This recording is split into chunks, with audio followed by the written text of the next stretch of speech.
So you did it. You packed your bags, you hopped on a plane, and you started your new life as an expat. The first few months are pure magic, right? Either that or you're completely overwhelmed like I was. But for most people, it's pure magic. It feels like you're on a permanent vacation, you're trying every new restaurant, you're saying yes to every weekend trip, but then you look at your bank account. Ouch. That, my friends, is what people call the expat honeymoon trap. And it is the #1 reason so many people burn through their savings. But don't worry, because in this video, I'm going to show you exactly why it happens and give you a guide to stop the bleed and start building real wealth abroad. Hi everyone, I'm Kimberly Ann. I'm a US expat who moved solo to Portugal in 2022. The trap is so easy to fall into. First, we drastically underestimate the initial costs. Things like visa fees or shipping your belongings, if you're choosing to do that. I did not, but maybe you are. And housing deposits or accommodations, which can be pretty expensive and add up, like hotels. And everything piles up faster than you expect. At the beginning, maybe you don't feel like cooking, or you're not in a place where you can cook. Maybe you're at a hotel and you have to eat out every night or every day. And then there's the new cost of living. You might have moved to a less expensive country, but that doesn't mean that your lifestyle is cheaper, especially if you're constantly buying imported goods or the same things that you were buying in your home country, or if you're living in an expat bubble, right? So there is also a thing called lifestyle inflation. So maybe you were used to having this much money, we'll just say $5,000 a month. I know that seems like a lot for some people and a little for others, but just a nice number, $5,000 a month, and you're used to spending that, and then you made $5,500 a month, then you spent that, then you made $6,000 a month, then you spent that.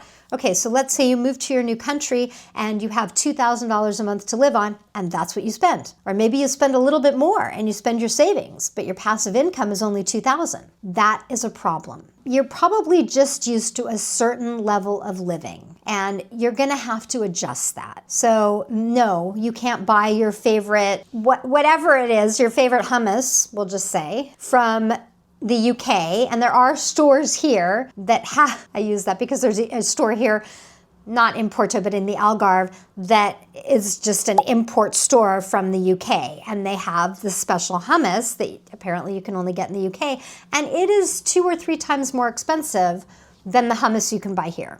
So you're gonna have to adjust things. You're gonna have to find new favorites, because let's be honest, you are not on vacation. And treating your new life like a vacation is a surefire way to drain your funds. Every weekend doesn't have to be a mini break where you jettison to another country that borders the country you moved to, or you go to another city and have an experience there. It doesn't have to be every single weekend. Pace yourself, okay?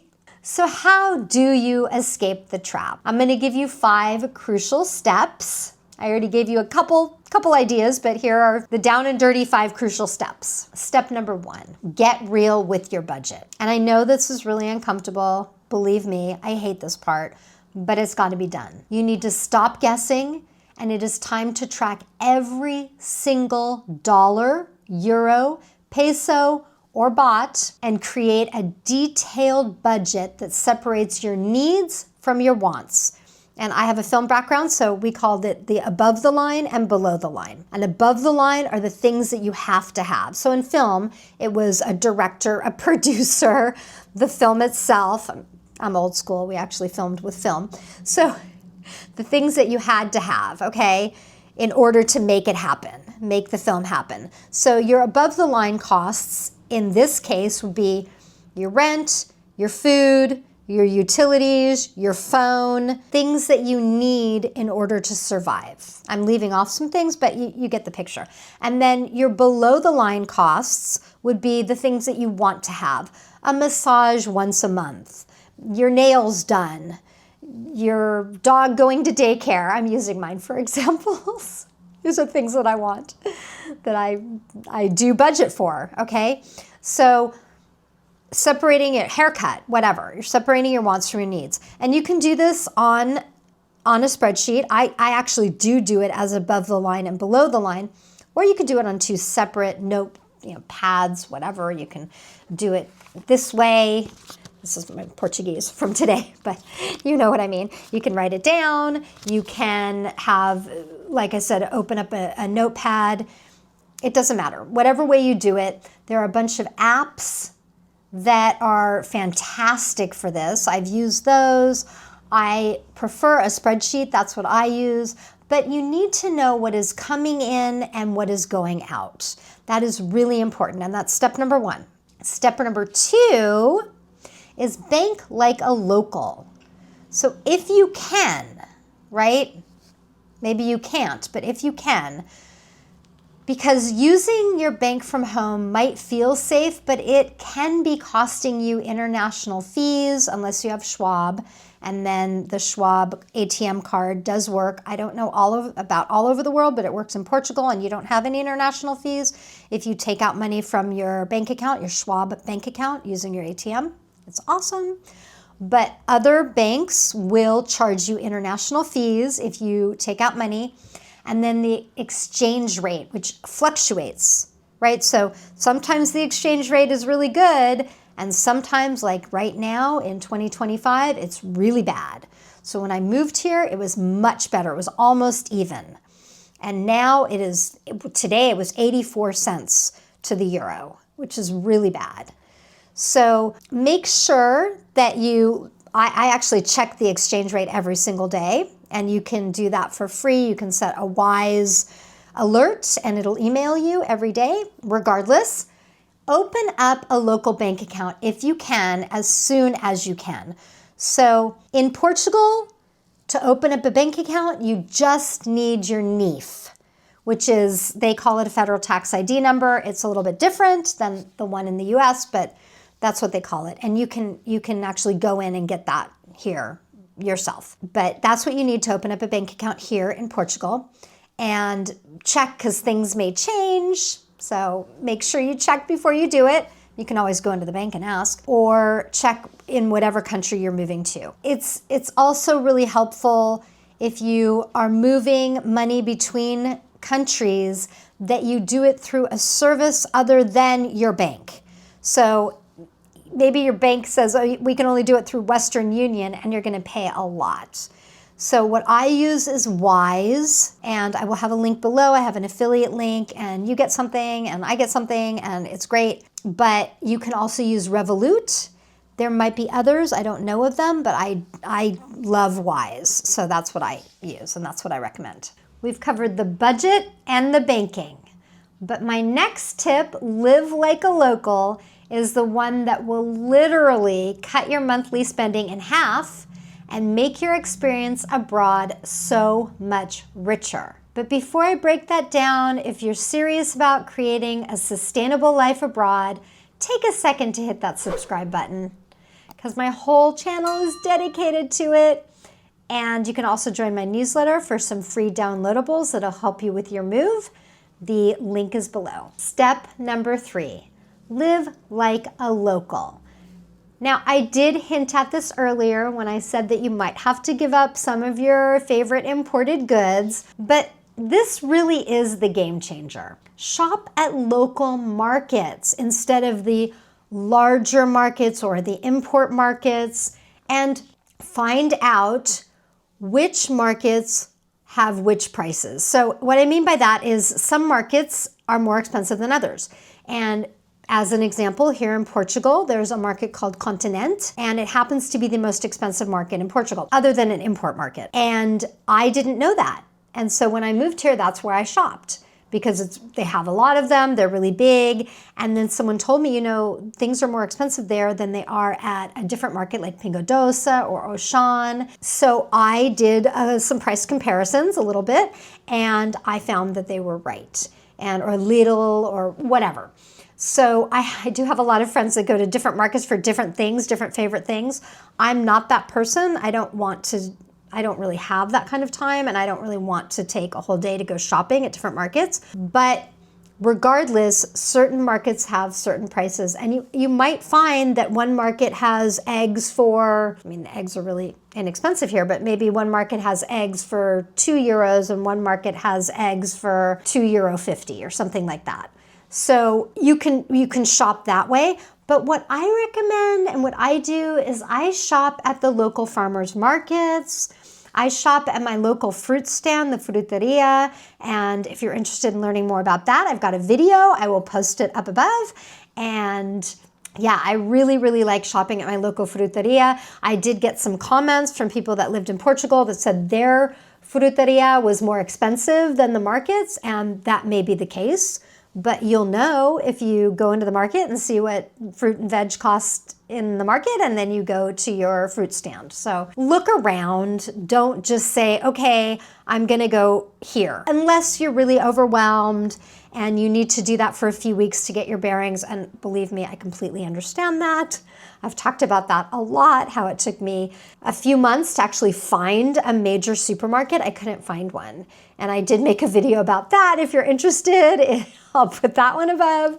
But just as an example, those are ways that you can save money by living like a local. And again, farmers markets are your friends because they're everywhere. They're all over Portugal. They're in every city. As a matter of fact, near Porto, there is a different one every single day of the week. Now, you're going to have to travel a little bit to get to them because the one that is in Porto is on a Saturday, but they're not that far out. So wherever you are, at least one day a week, usually, hopefully, you'll be able to find a farmer's market. So when I was in Italy, for example, my favorite little town is Padua, and I found this little local market, and it wasn't a food market, it was a clothing market, but it was outside like a farmer's market, and they had really inexpensive clothing items. And it was, I don't think it was once a week, I think it was once a month, and it was amazing. So you can, and they have that here too. They have these big farmers markets here where it's not just food. The organic farmers market that's in Porto on Saturdays is only food, pretty much. They sell a couple other things, but mostly food. But there are other ones where they sell, I've gotten like really inexpensive linens, and I got this really cute used dress for €2. So knowing where those are is going to be really, really helpful. And then if you can, take public transportation or walk instead of relying on a taxi or an Uber or a Bolt, because obviously that adds up. So I like to use the example here, Ubers and Bolt is a different company, and actually they don't pay their drivers as much. So if I'm going to use a company, I'm going to use Uber. I've taken a taxi before here. I will say this really quickly. The taxi driver drove me around, and it was not a good experience. And I ended up paying triple, I think at least triple, maybe even quadruple the amount that I would have paid for an Uber. Not to diss on taxis. I wish that taxis or taxi drivers were more forthcoming. And several times I've taken taxis here, and I've had no problem, but this one time it was really a big problem. And I actually told the guy, I said, I live here and I know exactly where you're going, and you're not going in the right direction. And then he let me guide him to the streets that were not packed full of traffic so that he could get me home. But it still cost a lot. I mean, usually an Uber will cost €3 to €5 across town here, €5 tops. And this taxi ride cost me 20. So yeah, close to 20. So I'm just saying, I'm not dissing on taxis. Plenty of drivers are forthright, but you'll find out, right? You'll find out. So anyway, the point being, I went off on a tangent. The point being, if you can walk. There's a park that I love to go to. I actually covered it in a prior YouTube video when I went to the book fair, and I'll post that up here. And I really love this park, but it's an hour walk from my house, and I do it. I walk there and back because it's good for me and I love it and I love walking through the city. So I could take public transportation. I can take the metro and walk 20 or 30 minutes. I could take a bus. The buses here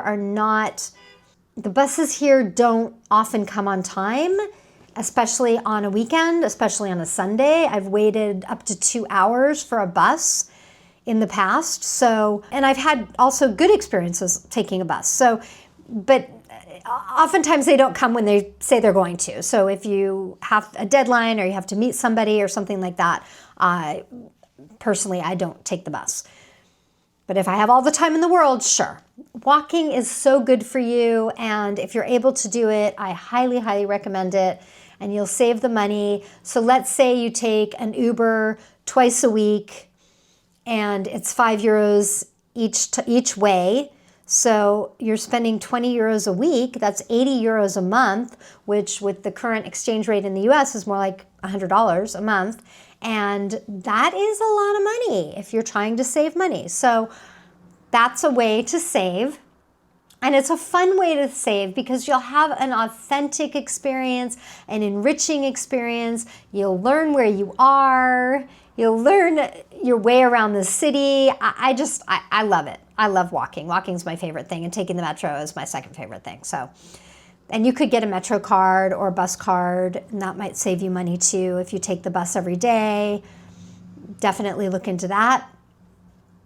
A little personal experience is that when I arrived in Porto, I didn't have anywhere to live for 4.5 months.